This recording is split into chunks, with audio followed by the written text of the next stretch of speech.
Assalamualaikum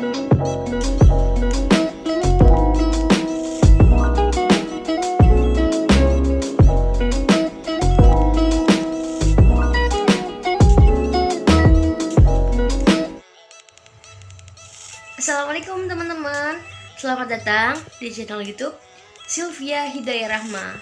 Pada kesempatan kali ini saya akan menampilkan video guna untuk memenuhi tugas metodologi studi Islam yang berjudul tentang pendekatan sejarah dalam studi Islam, yang kedua pendekatan semiotika dalam studi Islam, yang ketiga pendekatan studi Islam dalam kacamata filsafat. Yang penasaran? Simak baik-baik videonya ya, karena ini juga sebagai pelajaran untuk kita semua. Semoga apa yang dapat dipaparkan bisa bermanfaat untuk kita semuanya. Yang penasaran? Cekidot, sampai jumpa di video.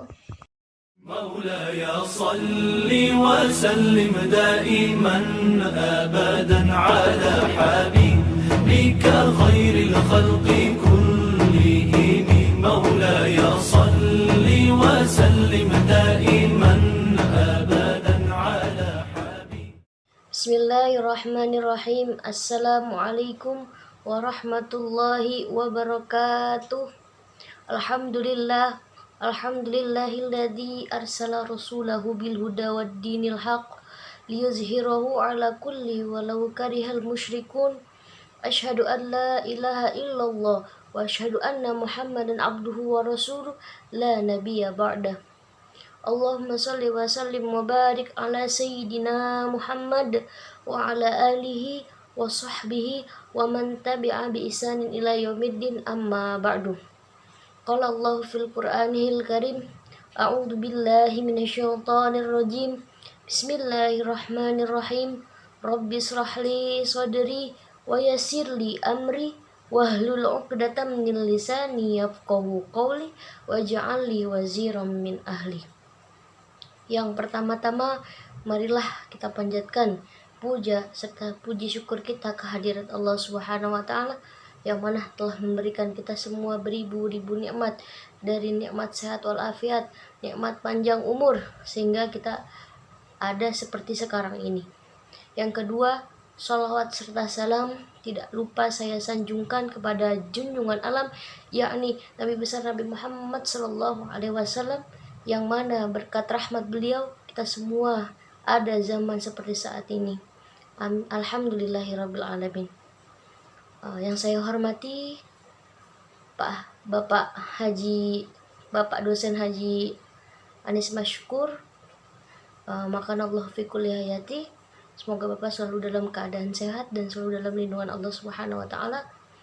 Dan untuk kesempatan kali ini izinkan saya untuk menyampaikan sepatah dua patah atau memaparkan materi guna untuk memenuhi tugas metodologi studi Islam yang berjudul tentang pendekatan sejarah dalam studi Islam, yang kedua pendekatan semiotika dalam studi Islam, dan yang ketiga pendekatan filosofi dalam studi Islam.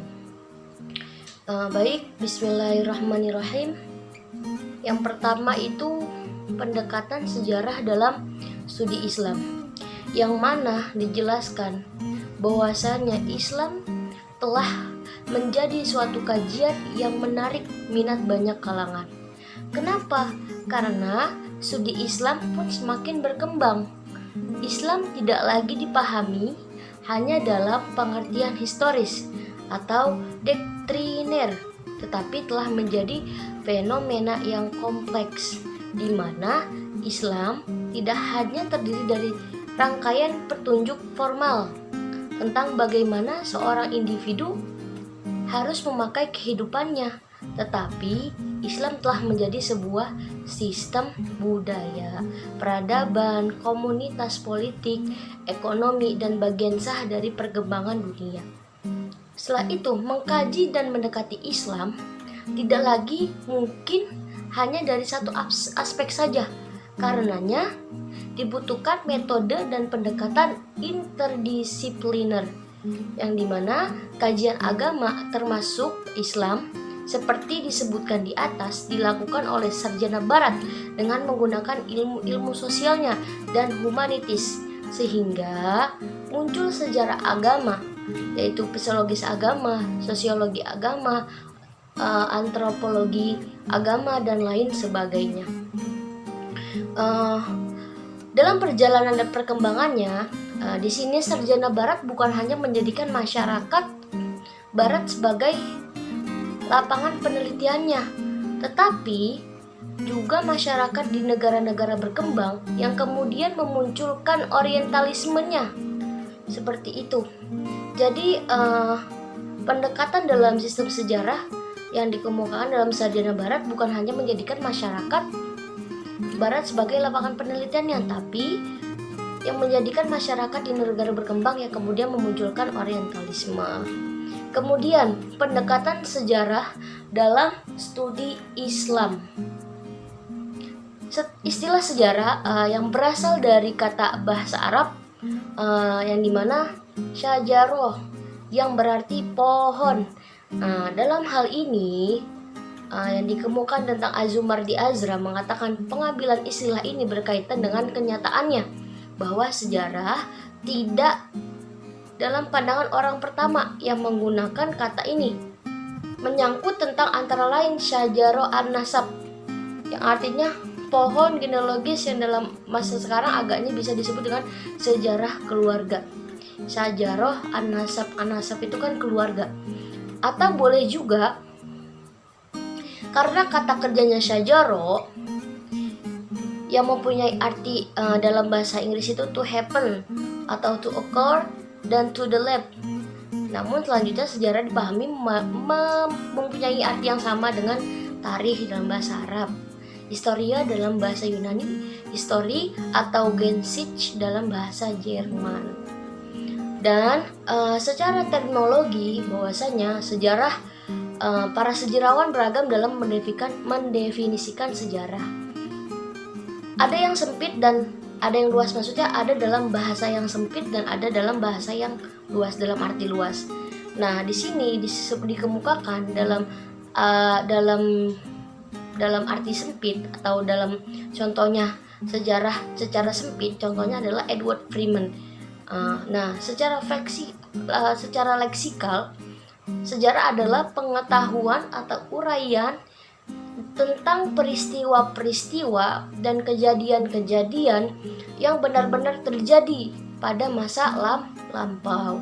Dan secara terminologi, sejarah adalah kisah dan peristiwa masa lampau umat manusia, baik yang berhubungan dengan peristiwa politik, kemudian sosial, ekonomi, maupun gejala alam. Definisi ini memberi pengertian bahwa sejarah tidak lebih dari sebuah rekaman peristiwa. Kenapa? Karena masa lampau manusia dengan segala dimensinya. Jadi menyakup semuanya jadi pengertian tersebut. Jadi definisi ini memberi pengertian bahwasanya sejarah tidak lebih dari sebuah rekaman peristiwa masa lampau manusia dengan segala dimensinya.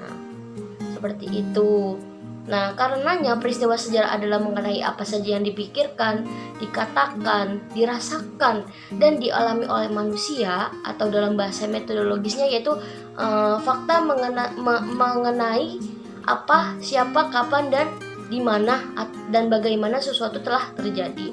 Maka pendekatan sejarah atau dapat dikatakan sejarah sebagai suatu metodologi menekankan perhatiannya kepada pemahaman berbagai gejala dalam dimensi waktu. Seperti itu. Nah, dari sini kita dapat mengatakan bahwasanya sejarah bukan hanya sebagai masa lalu, tapi juga ilmu. Sejarah terikat pada produsen penelitian ilmiah. Kenapa? Karena sejarah juga terikat pada penalaran yang bersandar pada fakta. Fakta yang artinya apa? Fakta itu adalah kebenaran sejarah terletak dalam kesediaan sejarawan untuk meneliti sumber sejarah secara tuntas. Sehingga di sini diharapkan sejarawan tersebut akan mengungkapkan sejarah secara objektif. Hasil akhir yang diterapkan adalah kecocokan antara pemahaman sejarawan dengan fakta. Jadi harus sama-sama bisa memastikan gitu antara sejarawan dengan fakta itu memang benar-benar pasti gitu. Dan sejarah dengan demikian didefinisikan sebagai ilmu tentang manusia dengan merekonstruksi masa lalu atau masa lampau. Seperti itu. Nah, dalam tahapan-tahapan pendekatan sejarah itu ada 4. Yang pertama, sumber tertulis seperti prasasti, arsip, segala dokumen, kitab-kitab, serat, babat, hikayat, buku, majalah, dan lain sebagainya. Itu termasuk sumber tertulis. Terus yang kedua, sumber visual. Contohnya kayak audio visual, yaitu foto, film, video kaset, laserdisc, CD-ROM, dan sebagainya. Nah, sumber ini semacam ini ditelaah sebagai melalui pengamatan. Terus yang ketiga, benda-benda sejarah yang dapat diberikan dan menjadi bukti sejarah. Terus yang keempat, ada sumber lisan, yang dimana pengertian dari sumber lisan ini yaitu penuturan lisan dari perilaku sejarah dan atau penyaksi adanya peristiwa sejarah tersebut. Nah, pengumpulan data tersebut bersumber dapat dilakukan dengan metode wawancara. Seperti itu kurang lebih. Terdapat beberapa tahapan. Yang tahapan akhir adalah tahapan penulisan data, yang dimana ya dari semua sejarah yang ada itu ya harus didata gitu, biar kita sebagai manusia bisa saling mengingat gitu, bahwasanya hidup ini perlu adanya sejarah dari masa-masa lalu. Seperti itu kurang lebih. Nah, kemudian yang terakhir, jadi itu dari pendekatan sejarah studi Islam ya. Dapat melakukan studi Islam sejarah, sejarawan sering harus meninjau kecenderungan pribadinya, jadi harus melihat kondisi pribadinya sendiri. Terus yang kedua, ada pendekatan semiotika dalam studi Islam.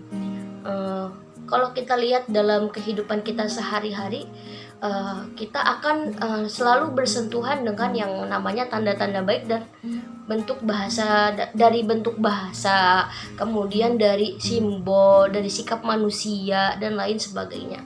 Nah, dari setiap tanda yang kita lihat dan kita tangkap, nah, tidak muncul tanpa sebab namun memiliki maksud di baliknya. Secara nggak langsung itu orang bisa mendefinisikan misalkan dirinya sendiri gitu. Nah, karena itu lahirnya sebuah ilmu yang mengkaji tentang tanda-tanda dan makna dari tanda tersebut yang dikenal dengan semiotika. Jadi pengertian semiotika ya seperti itu. Kita kayak melihat seseorang dari misalkan dari cara bicaranya, berarti ini orang misalkan pendiam atau segala atau lainnya. Kemudian di sini dijelaskan bahwasanya konsep umum semiotika Umberto Eco, yang dimana semiotika Umberto Eco merupakan semiotika yang memiliki eklektik komprehensif. Nah, apa maksudnya? Merupakan semiotika kontemporer yang mengintegrasikan teori-teori semiotika sebelumnya. Nah, sisi-sisi positif dari teori semiotika ini adalah semiotika sebelumnya adalah mazhab semiotika abad ke-20 yang diambil untuk diterapkan ke dalam satu teori utuh. Oleh karenanya, semiotika Eco mengkaji sesuatu secara lebih mendalam. Semiotika yang dimaksud yaitu signifikasi dan komunikasi. Kemudian setelah itu ada yang namanya pertama, signifikasi adalah hubungan. Pengertian dulu ya. Signifikasi adalah hubungan, adalah bangunan semiotis mandiri yang dibangun menggunakan cara abstrak untuk mewujudkan dan tidak terkait dengan komunikasi apapun yang terjadi. Signifikasi merupakan landasan utama bagi proses komunikasi. Dan dari sini proses signifikasi membutuhkan sebuah sistem yang disebut kode untuk menggabungkan entitas yang hadir dengan unit yang tidak hadir. Nah, dalam sistem kode inilah terdapat istilah-istilah yang membantu perwujudan signifikasi seperti fungsi tanda, terus ekspresi dan isi, denotasi dan konotasi, serta interpretan. Nah, fungsi tandanya adalah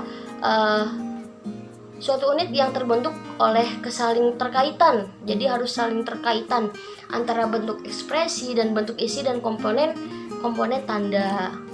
Nah, kompeten bentuk inilah yang dipakai dalam fungsi tanda. Kedua, komunikasi adalah proses. Yang pertama, kognifikasi. Yang kedua adalah komunikasi. Yang dimana komunikasi adalah proses perpindahan sebuah sinyal dari sebuah sumber melalui pengirim dan atau dalam komunikasi yang dimaksud melibatkan peran manusia sebagai penginterpretasi. Nah, di sini juga dijelaskan bahwasanya adapun ekspresi komunikasi beberapa saluran yang memuat sinyal atau isi kiriman dari sumber. Struktur komunikasi dasarnya adalah sebagai berikut. Yang pertama itu ada sumber, kemudian di sampingnya ada pengirim, kemudian di samping pengirim ada sinyal, di samping sinyal ada saluran, dan di samping saluran ada kembali ke sinyal lagi. Kemudian dari sinyal kembali ke menuju ke penerima, kemudian pesan dan tujuan. Nah, di sini walaupun semotika Umberto merupakan semotika kontemporer yang paling komprehensif, namun sebagai ciptaan manusia, semotika Eko tidak terlepas dari pendekatan semiotika dalam studi Islam. Jadi, semotika Eko ini saling berkaitan dengan studi Islam, seperti itu. Nah, ada dua hal yang menggarisbawahi semiotika filosofi Umberto Eco. Yang pertama adalah proses semiosis yang menjadi landasan dari cara kerja semiotika, sehingga tanpa proses semiosis, semiotika tidak akan pernah ada. Semiosis menjadi dasar semiotika karena dapat menuntun para pembaca tanda untuk menemukan sebuah arah atau kebenaran yang lebih rasional. Rasional dalam arti sini ya umum gitu. Nah, akan tetapinya, kita harus tetap membayangkan bahwasanya di dalam semiotika itu kita tidak akan pernah menemukan apa yang kita maksud, apa yang dimaksud dengan kebenaran itu sendiri sebagai jalan keluarnya. Jadi harus cari jalan yang lain gitu untuk jalan keluarnya, nggak terpaku dalam satu konteks tersebut, harus cari yang lain. Nah, kedua adalah unit kultural yang mana terjadi antara landasan kerja dari proses semiosis. Tanpa unit-unit kultural tersebut, pembaca diisyaratkan tidak akan pernah membaca isi dari sebuah ekspresi tanda tersebut. Karena itulah kita tidak kita terseret pada pembacaan suatu tanda yang disandarkan kepada entitas kultural. Seperti itu kurang lebih. Kemudian yang ketiga itu ada meneropong wajah studi Islam dalam kacamata filsafat. Gimana sih sebuah pendekatan alternatif dalam kacamata filsafat untuk studi Islam ini? Nah, kan kita ketahui bahwasanya Islam itu adalah penebar kedamaian dan kasih sayang, atau dalam bahasa Arabnya itu adalah rahmatan lil alamin. Nah, tentunya memiliki beberapa konseptual atau konsep dogma dan nilai-nilai kemanusiaan dan ajaran komprehensif.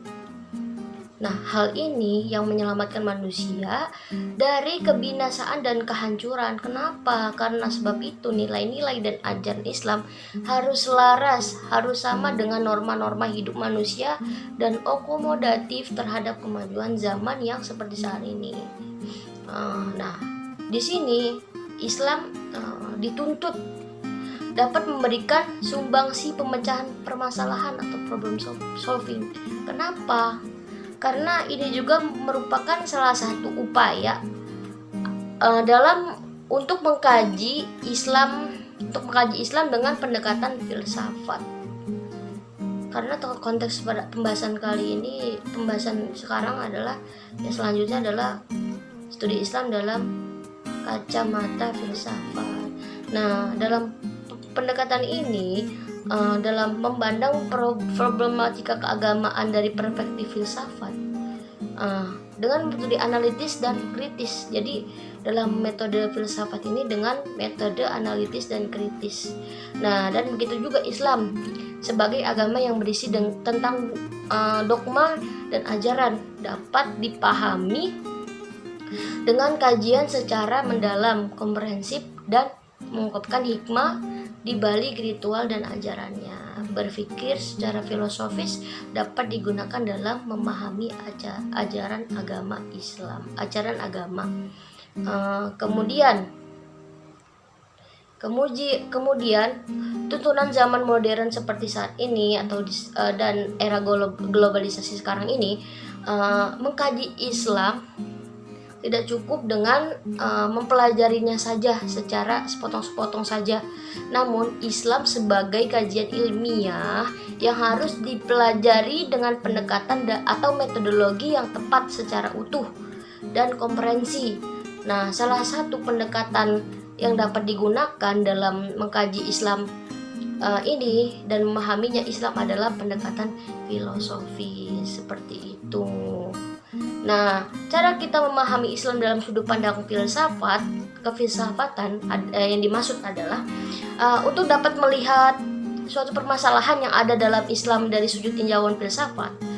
Kan pastinya dalam agama itu mempunyai suatu masalah atau yang harus dicari titik ujungnya seperti apa. Nah, dari sudut tinjauan filsafat dan berusaha untuk menjawab dan memecahkan permasalahan tersebut itu dengan metode analisis dan spekulatif. Sehingga pada gilirannya Islam sebagai sebuah agama yang agama yang berisi nilai-nilai, ajaran dan prinsip dan norma hidup yang bersifat manusiawi dan universal dapat dipahami dengan baik dan benar. Nah, dari sini semangat dan berpikir dan berfilsafat ternyata juga didukung oleh ajaran Islam itu sendiri. Jadi semuanya tergantung ajaran yang dianut. Misalkan ajaran Islam terus itu sendiri berasal dari ajaran agama Islam itu sendiri. Nah, hal ini tampak bagaimana ragamnya kayak bahasa Arab Al-Quran untuk menggambarkan aktivitas berpikir seperti aqala, nazaro, tadabbaro, tafakkaro, yang artinya ada akal yaitu akal, terus kemudian ada tafakar yaitu berpikir dan lain sebagainya. Nah, dari sini filsafat juga sebagai pendekatan yang memiliki karakteristik yang asasi dan prinsipil, yakni bersifat logis, metafisis, epistemologis, dan etika. Filsafat dalam berbagai karakteristik dasarnya yang inheren sendiri berperan untuk mengasah dan mempertajam penalaran kita dan juga memogar kejumutan pola pikir yang kita warisi begitu saja yang seakan turun dari langit. Nah, setelah itu idealitas filsafat inilah yang diharapkan juga guna untuk meruhi upaya-upaya kajian Islam dengan menggunakan pendekatan filsafat agar produk pemikiran yang dilahirkan benar-benar menunjukkan universalitas kerahmatan Islam bagi umat, bagi manusia, dan bagi alam semesta. Seperti itu kurang lebihnya. Mohon maaf jika ada pembahasan yang kurang paham karena saya juga masih belajar. Mungkin penjabaran dari pendekatan Islam secara sejarah, kemudian pendekatan semiotika dalam studi Islam, kemudian pendekatan pendekatan studi Islam dalam filsafat, kacamata filsafat. Mungkin yang dapat saya sampaikan cukup sekian gitu, kurang lebihnya saya minta maaf yang sebesar-besarnya karena saya juga perlu yang namanya belajar dan mencari pengalaman yang lebih jauh. Semoga apa yang sudah saya paparkan bisa bermanfaat untuk kita di kemudian hari. Amin amin ya robbal alamin. Tetap semangat dalam menjalani hidup. Ingat selalu ada Allah di sisi kita. Semuanya kita serahkan kepada Allah. Kurang lebihnya sekali lagi saya minta maaf. Ma'an najah lil imtihan. Syukron. Wallahu muwaffiqil haq wa mitariq. Wassalamualaikum warahmatullahi wabarakatuh.